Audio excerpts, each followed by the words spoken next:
Approaching po tayo sa Sitio Salvacion, Tarosanan, Camaligan.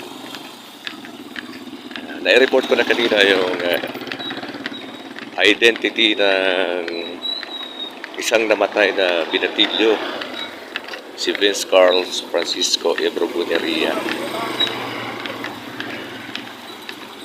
Isang crew sa isang sound system na pag-aarinig ng Abarientos family dito po sa Tarosanan. Iniimbestigahan po ng mga pulis Camaligan.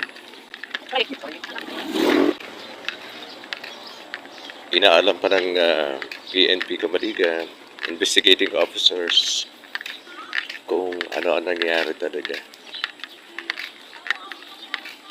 Naimbitahan pa pala namin na tumagay kagabi si Vinz Karl, kaso ngayong alas 7 na umaga natagpuan ng mga kapatid na wala ng buhay, parang ipinasok sa kanal. Ito pong kalsada ito ay patungay sa Camarines.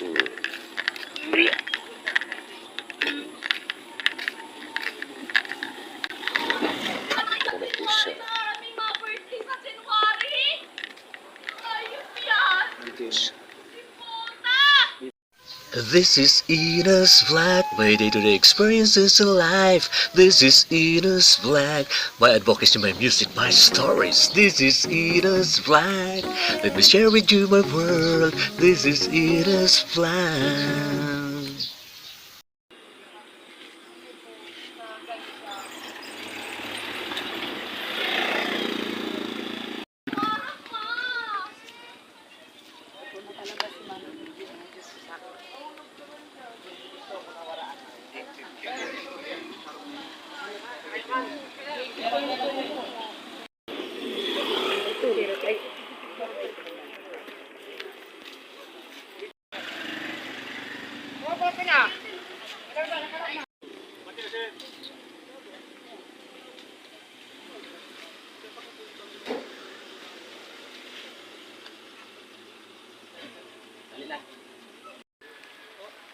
Nagabot na po ang scene of the crime operative team Soko kang PNP Camarines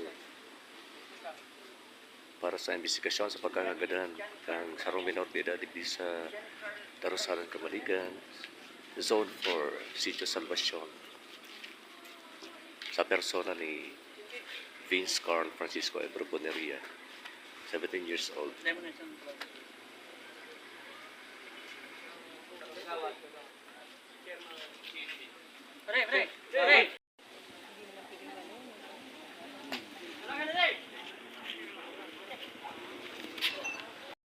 This is Ina's Vlog. Please share, subscribe, comment, and like.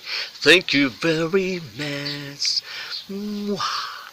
This is Ina's Vlog.